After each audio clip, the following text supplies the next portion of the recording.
El 14 de febrero de 2025, después de casi 20 años en el corredor de la muerte, Richard Tobler fue ejecutado por inyección letal en Texas. En este video, revelaremos qué ocurrió ese día, cuál fue su última comida y cuáles fueron sus últimas palabras. Para la mayoría de las personas, esta historia comienza el Día de Acción de Gracias en Killeen, Texas.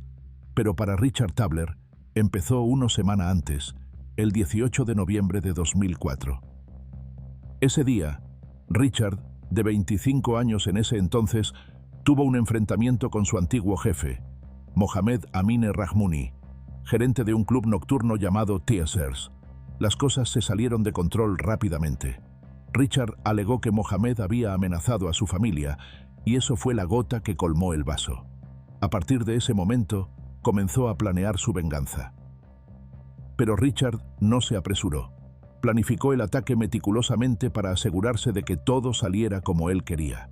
Tomó prestada una pistola de 9 milímetros, consiguió una videocámara y un camión pick-up. Y para la noche de Acción de Gracias, ya tenía todo listo. Mientras la mayoría de las familias se recuperaban de cenar demasiado pavo y ver fútbol, Richard llamó por teléfono y atraía a Mohamed a una trampa. Le ofreció equipo de sonido, barato, rápido y sin preguntas. Mohamed cayó en la trampa. Estaba interesado y acordaron reunirse cerca de las 2 de la madrugada, sin saber que era todo un montaje. Pero Mohamed no vino solo. Trajo a un amigo, Haitham Sayed, quien lo condujo hasta el lugar. Entraron en un estacionamiento comercial tranquilo, pensando que era solo otro trato nocturno. Pero Richard y su cómplice de 18 años, Timothy Payne, ya estaban estacionados en la oscuridad, esperando. Tan pronto como el auto de Haitham se detuvo, Richard no dudó. Levantó el arma y abrió fuego. Haitham fue alcanzado primero, y luego Mohamed. Pero Richard no había terminado. Saltó fuera del vehículo y sacó a ambos hombres del coche, y cuando vio que Mohamed aún se movía, aferrándose a la vida, apretó el gatillo otra vez para terminar lo que había empezado. ¿Y Timothy? Estaba parado junto a ellos, grabando todo. Después, Richard metió la mano en el auto manchado de sangre y agarró todo lo que pudo. Una billetera, una bolsa negra, cualquier cosa de valor, y luego desapareció entre las sombras. Esa misma noche, se jactó de los asesinatos frente a su compañero de cuarto como si fuera una historia digna de contar. Le mostró la cinta que Timothy había grabado a un amigo, y luego se aseguró de que fuera destruida. Después tomó el teléfono y llamó él mismo a la oficina del alguacil. «Los maté», le dijo al operador. Y luego añadió algo aún más escalofriante. No había terminado. Y 2 días después, lo demostró. Para Richard, la masacre de la noche de Acción de Gracias no fue suficiente. Tenía una lista con 11 nombres. Todos estaban relacionados con el club de striptease que había manejado Mohamed. Y según él, cada persona en esa lista debía morir. En la parte superior estaban 2 adolescentes, Tiffany Dodson, de 18 años, y Amanda Benefield, de 16. El 28 de noviembre de 2004, Richard las atrajo con una promesa: drogas, quizás un subidón rápido, tal vez algo más. Fuera lo que fuera, funcionó. Las llevó hasta un lago, lejos de cualquiera que pudiera ayudarlas. Y cuando llegaron, la trampa se cerró. Sacó la misma pistola que había usado con Mohamed y Haitham y les disparó a ambas, una y otra vez, hasta que volvió el silencio. Según los informes, Richard creía que lo habían traicionado. Pensaba que ellas eran quienes habían alertado a la policía sobre los asesinatos de Mohamed y Haitham. Tal vez lo hicieron, tal vez no. Pero para Richard, la verdad no importaba. Ya había tomado una decisión, y en su mente eran culpables. Así que él asumió el papel de juez, jurado y verdugo. Al día siguiente, un empleado del Cuerpo de Ingenieros del Ejército de UU se topó con los cuerpos de las chicas. A Tiffany la identificaron rápidamente, pero el nombre de Amanda no apareció durante varios días. No fue sino hasta el 4 de diciembre, más de una semana después, que las autoridades confirmaron quién era. Con apenas 16 años, Amanda había sido reportada como desaparecida en Luisiana. Se había escapado de casa, terminó bailando en un club de striptease y se cruzó con el hombre equivocado. Después de los asesinatos, tomó el teléfono y volvió a llamar a la oficina del sheriff del condado de Bell. Pero esta vez no fue para confesar, fue para burlarse. Richard se jactó de haber matado a Tiffany y Amanda. Y no había terminado. Amenazó con hacer más.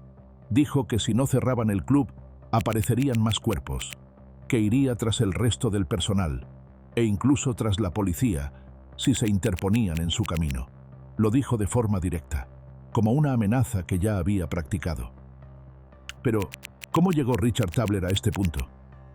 Llegó al mundo el 5 de febrero de 1979 en el condado de Tulare, California, y sus padres, Lorraine y Robert, no estaban preparados para ello. Los registros judiciales revelaron más tarde que Robert no quería al bebé y que había presionado para que se practicara un aborto. Pero eso no ocurrió, y esa decisión marcaría a la familia durante años. El matrimonio apenas sobrevivió al nacimiento de Richard. Robert estaba ausente, siempre trabajando, siempre viajando, usualmente borracho y a menudo infiel. No prestaba mucha atención a Richard y Lorraine tampoco estaba mucho en casa. Trabajaba turnos largos y dejaba a Richard con sus hermanos mayores. Y cuando Richard tenía 10 años, su madre se divorció y dejó California para siempre. Después de eso, Richard pasó de casa en casa. A veces vivía con su madre en Florida o Nevada, pero la mayoría del tiempo volvía a California con su padre. No encajaba en la escuela, no podía concentrarse, repitió tercer grado y tenía pocos amigos. A los 12 años, los médicos le diagnosticaron TDAH. Su madre y su hermana decían que tenía un lado tierno, pero su temperamento siempre estaba al borde. Cuando llegó a la adultez, las cosas solo habían empeorado. Acumuló cargos en California, robo, agresión a un policía e incluso escapó de la custodia estando esposado. Una vez, rompió las ventanas de un coche patrulla a patadas y más tarde amenazó con encargarse de la familia de su oficial de libertad condicional.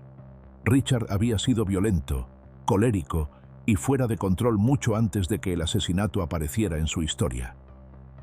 El mismo día en que Amanda y Tiffany fueron asesinadas, Richard fue arrestado, pero no por matarlas. La policía lo detuvo por cargos de robo mayor, sin saber todavía la magnitud de sus crímenes. Pero el momento encendió las alarmas, y los detectives ya sospechaban de su participación en la muerte de Mohamed 2 noches antes. Al día siguiente, durante el interrogatorio, Richard se quebró. Confesó, no solo un asesinato, sino los 4. Les contó lo que le hizo a Mohamed, luego lo que hizo con Amanda y Tiffany, y no cayó en silencio. También señaló a Timothy Payne como cómplice, y unas horas después, los agentes también arrestaron a Timothy. Pero a pesar de haberlo confesado todo, Richard se declaró inocente ante el tribunal. Sin embargo, eso no importó. El 30 de noviembre de 2004, tanto Richard como Timothy fueron acusados de 2 cargos de asesinato capital por los homicidios de la noche de Acción de Gracias. Y solo 10 días después, Richard recibió otro cargo de asesinato capital, esta vez por el doble homicidio de Amanda y Tiffany. Pero para entonces, ya estaba echándose atrás, contando una nueva versión, afirmando que la confesión era falsa y que no había matado a nadie. Pero nadie le creyó.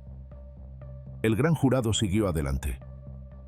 El 21 de marzo de 2007, la sala del tribunal lo escuchó todo: la sangre, las armas, las palabras salidas de la boca del propio Richard. Y días después, el 2 de abril, el jurado emitió su decisión: 2 sentencias de muerte, una por cada vida tomada esa noche de Acción de Gracias. Los fiscales ni siquiera presentaron cargos por los asesinatos de Amanda y Tiffany. No hacía falta. Ya estaba en el corredor de la muerte. El juicio de Timothy tardó más en llegar, pero cuando lo hizo, las pruebas se mantuvieron.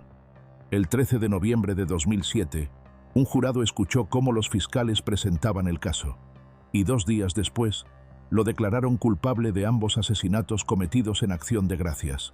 Se le perdonó la pena de muerte, pero fue sentenciado a cadena perpetua sin posibilidad de libertad condicional. Permanece en prisión en la Unidad Memorial. La fecha más próxima en la que podría solicitar la libertad condicional es en 2044, tras cumplir al menos 40 años tras las rejas. En cuanto a Richard, su paso por el sistema judicial fue un caos de contradicciones. Un año decía estar listo para morir. Al siguiente, luchaba por seguir con vida, presentando apelaciones, culpando a sus abogados, a enfermedades mentales, a cualquiera menos a sí mismo. Pero todas las mociones fracasaron. Cada apelación fue rechazada. Y al final, el corredor de la muerte siguió siendo su destino final. Y cualquier oportunidad que le quedara en prisión desapareció en 2008, cuando Richard consiguió un teléfono celular de contrabando. Lo usó para llamar al senador estatal de Texas, John Whitmire, no para pedir ayuda, sino para amenazarlo a él y a su familia. Esa única llamada provocó un cierre total del sistema penitenciario estatal y acaparó titulares en todo Texas. Y sobre todo, destruyó cualquier resto de simpatía que pudiera quedarle. Pero en los años que siguieron, Richard afirmó que había cambiado. Dijo que encontró a Dios, que empezó a dibujar, a escribir, incluso a orientar a otros reclusos. Algunas personas le creyeron, otras no, pero su esposa sí. Se conocieron a través de un programa de correspondencia penitenciaria y ella hablaba de él con convicción. El Richard que yo conozco, dijo, no es el hombre al que llaman monstruo. Nunca he conocido a nadie, ni siquiera aquí afuera en el mundo libre, con un corazón más grande que el suyo. Y no estaba sola. Su familia también lo veía. Richard se había convertido en un cuidador inesperado dentro de prisión. Y un día de verano en junio, mientras limpiaba su celda, vio una lagartija bebé arrastrándose cerca de la pared. La mayoría de los presos no le habría dado importancia, pero Richard no la mató, la crió. Le dio de comer cucarachas y sobras, le enseñó trucos y la llamó Little Blue, como su propio apodo. Los guardias miraban incrédulos mientras la diminuta lagartija trepaba por los brazos de Richard, subía por su camisa e incluso se posaba en su cabeza como si ese fuera su lugar. Él adoraba a ese pequeño lagarto, dijo su madre. De verdad amaba a esa criatura. Pero fuera de los muros de la prisión, pocos estaban convencidos. Pero para muchos, el daño ya estaba hecho, y su transformación tardía no podía compensar la violencia que lo había llevado hasta allí. El estado de Texas estuvo de acuerdo, y se fijó una fecha. El 14 de febrero de 2025, apenas 8 días después de cumplir 46 años, Richard fue ejecutado por inyección letal en la unidad de Huntsville.